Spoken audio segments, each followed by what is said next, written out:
Nah, benar nih pemirsa bahwa sesaat lagi kan kita akan merayakan Natal, Tahun Baru, tapi masih dalam kondisi pandemi. Betul Betul sekali. sekali, Dokter Ya, Ekles. Ini pasti sebenarnya banyak sekali orang yang antusias menyambut Nataru ataupun Natal dan Tahun Baru. Tapi seperti yang tadi Dokter Ekles ya, bilang, kita tetap harus waspada karena pandemi belum usai. Jadi setuju. protokol kesehatan tetap harus dijaga dengan baik. Nah, apalagi di Indonesia katanya udah masuk jenis varian baru yang Omikron, Dokter Atika. Betul. Nah, untuk mengetahui seperti apa bentuk atau gejala cara penyebaran virus ini, kita sudah tersambung secara langsung dengan Dokter Siti Nadia Tarmisi, juru bicara vaksinasi Satgas COVID-19. Bisa disapa Dokter Nadia ya. Selamat pagi Oke. Dokter Nadia. Selamat pagi Dokter Nadia. Selamat pagi, Dokter Ekles, Dokter Atika. Pagi Oke, Dokter. Oke, Dokter. Dokter. Saat ini tuh sebenarnya sudah ada berapa kasus Dok yang terkonfirmasi dari varian Omikron ini di Indonesia? Ya, jadi pas sekali ya, hari ini kita ketambahan 3 kasus Omikron yang sudah kita deteksi ya. Kalau kemarin itu masih 5 kasus Omikron yang kita temukan, kita pagi ini sudah mendapatkan tambahan lagi 3 kasus, jadi total kasus Omikron yang sudah kita deteksi sampai saat ini berjumlah 8. Oke, 8. sudah ada penambahan di hari ini ya dokter. Baik dokter, Oke. nah diinformasikan katanya varian ini sangat berbahaya dokter. Apakah betul dokter atau gimana dokter? Ya, kalau berbahaya atau tidak kita belum memiliki informasi yang cukup ya terkait hal ini. Yang pasti karena kecepatan penularan yang sangat cepat, lebih cepat 3 kali dibandingkan varian Delta ya, Dokter Ekles, Dokter Atika, yang mungkin pernah kita rasakan ya bagaimana di bulan Juni-Juli lalu kita menghadapi varian Delta. Nah, ini kecepatan penularannya adalah 3 kali lebih cepat. Kemudian kemampuan untuk mendoubling ya, artinya lipat gandakan jumlah kasus positif itu antara 1,5 sampai dengan 2 hari. Jadi dia adalah peningkatan yang eksponensial. Nah, dengan kondisi tersebut itulah mengapa WHO mengkategorikan varian Omikron ini sebagai varian of concern ya.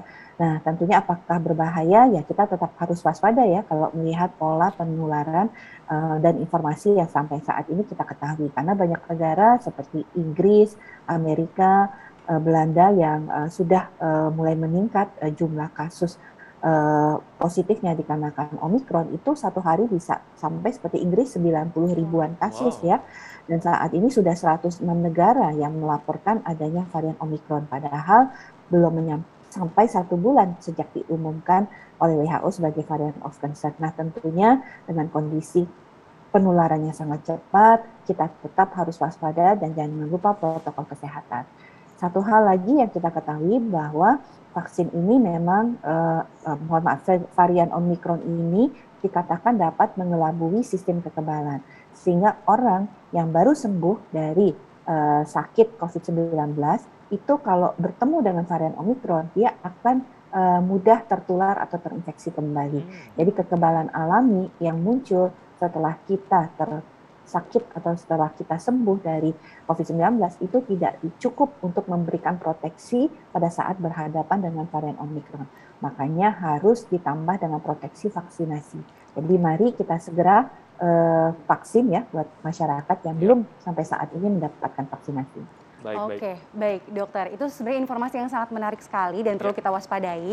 Dan dokter, berhubungan seperti vaksin yang tadi sempat dokter sampaikan, pemerintah seperti yang kita sudah tahu ya, sedang menggencarkan sekali untuk melakukan vaksinasi terhadap COVID-19. Nah, apakah jenis Omikron ini dok, dapat diperlambat transmisinya atau penyebarannya melalui vaksinasi ini? Atau bagaimana dok, peranan vaksinasi dengan varian Omikron ini? Iya, terima kasih Dokter Atika. Jadi kita tahu ya dok ya bahwa vaksinasi ini pada prinsipnya memberikan tambahan proteksi kepada seseorang. Jadi memang dia tidak 100% melindungi kita dari penularan. Terhadap Omikron sendiri, vaksinasi itu hanya memberikan proteksi kurang lebih 33% terhadap penularan. Tapi kalau terkait dengan penyakit artinya sakit yang parah atau kematian, Omikron itu dengan vaksin yang ada itu vaksin yang saat ini tentunya sudah tersedia itu bisa memberikan perlindungan sebesar 77%. Nah, belum lagi ditambah ya kalau kita divaksin, maka antibodi yang muncul di dalam tubuh kita itu bisa meningkat sampai dengan 95%. Nah, artinya dengan data-data angka uji yang kita dapatkan dari uji klinis, dengan adanya varian Omicron ini, vaksin masih sangat memegang peranan penting untuk memberikan perlindungan kepada kita. Itu kalau kita bicara perlindungan masing-masing. Nah, ini akan semakin efektif melindungi kita semua kalau kemudian kekebalan kelompoknya terjadi, Dok. Jadi, oleh karena itu, kita harus menyegerakan kalau ada orang-orang di sekitar kita, kerabat kita yang belum mendapatkan vaksinasi. Mengapa? Karena bukan hanya proteksi individu. Kalau tadi kita bicara individu ya, Dok ya, untuk perlindungan terhadap varian Omicron. Tapi kalau kemudian kita sama-sama punya antibodi yang sama, punya kekebalan yang sama, tidak ada celah untuk Omicron itu untuk masuk ke tubuh kita, maka inilah yang kita sebut sebagai kekebalan atau benteng bersama yang pada akhirnya akan melindungi kita semua dari varian Omicron ini. Baik, Dokter Nadia. Artinya memang semua harus divaksin untuk mendapat perlindungan atau proteksi dari termasuk varian yang baru ini ya, Dokter Tika. Oke, Dokter Nadia. Nah, ini kan kita mau liburan Natal dan Tahun Baru nih. Nah, apa sih antisipasi atau langkah dari pemerintah agar sebaran kasus baru ini tidak makin meluas gitu, Dok? Ya, yang pertama untuk mencegah Omikron tidak bisa hanya dari sisi pemerintah. Kita butuh bersama-sama dengan masyarakat ya untuk menjaga kita, menjaga diri kita dan keluarga kita. Yang pertama tentunya pemerintah sudah memperketat ya pintu masuk kita, baik itu pintu masuk bandara, laut maupun lintas batas darat. Dengan kita baru saja ya menutup 13 negara, warga negara asingnya ataupun warga negara yang punya riwayat 14 hari sebelumnya berkunjung ke 13 negara ini untuk masuk ke Indonesia. Artinya kita menutup sementara izin untuk masuk ke Indonesia. Itu adalah negara-negara Afrika Selatan dan negara sekitarnya. Itu ada 10 negara dan 3 negara tambahan yaitu Inggris, Norwegia, dan Denmark yang tentunya sementara ini tidak diizinkan warga negaranya atau warga negara asing lainnya yang pernah berkunjung 14 hari sebelumnya untuk masuk ke Indonesia. Nah, selain itu, untuk warga negara Indonesia yang datang dari 13 negara tersebut, tentu tetap bisa kembali ke Indonesia ya, Dr. Tika, Dr. Eklas. Nah, tapi harus menjalani karantina yang lebih panjang, yaitu 14 hari. Sementara warga negara asing dan warga negara Indonesia lainnya di luar dari 13 negara tersebut tentunya sesuai dengan aturan yang ada bisa memasuki wilayah negara Indonesia tapi harus karantina selama 10 hari. Di samping itu harus sudah divaksin minimal 1 kali dan membawa hasil pemeriksaan PCR negatif. Nah, nanti selama di Indonesia menjalani karantina juga dilakukan pemeriksaan kembali PCR sebanyak 2 kali. Oke, baik dokter. Jadi memang perlawanan terhadap pandemi ini bukan hanya peranan pemerintah, tapi peranan bersama kita semua dokter Eklas sebagai rakyat negara Indonesia juga. Nah dokter, ini terkait dengan rencana booster ketiga yang akan diterapkan oleh pemerintah, apakah ada informasi terbaru mengenai itu dokter? Ya, jadi mengenai kita tahu ya, kita ini laju penularan kita kan sudah sangat baik ya, Dokter Tika ya, bahwa berbagai aktivitas sudah mulai kembali ya. Nah, tapi tentunya dalam menjalankan aktivitas tetap harus protokol kesehatan, disiplin protokol kesehatan menjadi penting. Dan tadi segera divaksinasi, pakai masker yang benar, pastikan jangan kita ikut dalam kerumunan. Kalau kemudian di tempat pariwisata atau tempat mall ya, apalagi nih mendekati Natal kan seringkali masyarakat belanja ke mall ya, Dokter Tika, atau ke pusat perbelanjaan. Nah, pastikan jangan ikut dalam kerumunan. Pastikan kita tetap melakukan jaga jarak karena ini penting juga ya. Karena tadi ingat bahwa varian Omicron ini sebagian besar yang kita temukan dari 8 kasus ini hampir tidak bergejala loh, Dokter Tika, Dokter Eklas. Jadi menjadi penting tadi protokol kesehatan kita lakukan.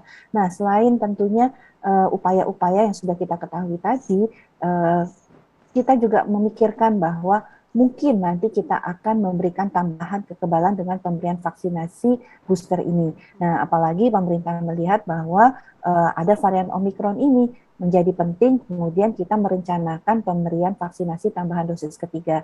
Nah, akan ada 2 skema yang akan kita lakukan untuk vaksinasi booster ketiga ini. Yang pertama adalah melalui skema pemerintah, yang kedua adalah secara mandiri. Nah, yang untuk skema pemerintah adalah kelompok-kelompok rentan. Kita tahu setidaknya ada 3 kelompok rentan, yaitu tenaga kesehatan, kemudian lansia, dan orang dengan kelainan imunitas. Nah, yang nakes kan sudah dapat suntikan booster ya. Moga-moga Dr. Tika dan Dr. Eko sudah Yes, dokter. suntik booster ketiga ya. Iya, Sudah dong. Nah, mantap. Oke, iya. Baik, baik. Baik, dokter. Oke, Nah, baik yang dokter. kedua adalah tentunya Ya. lansia ya, seperti itu. Iya. Lansia, oke. Betul. Tenaga kesehatan sama lansia ya. Oke, baik dokter. Terima kasih Dokter Nadia, juru bicara vaksinasi Satgas COVID-19. Informasinya sangat luar biasa. Sangat luar Ya, biasa dan bermanfaat ini sekali dokter untuk betul kita banget. semakin Selalu waspada. Benar. Betul, jangan sampai kendur untuk tetap melaksanakan protokol kesehatan yang baik. Oke, Benar, baik benar. Dokter Nadia, sekali lagi terima kasih banyak untuk waktunya juga informasinya. Tetap sehat, tetap semangat dokter. Oke. Dan pemirsa, kita masih memiliki informasi kesehatan lainnya. Tetap bersama kami di Hidup Sehat.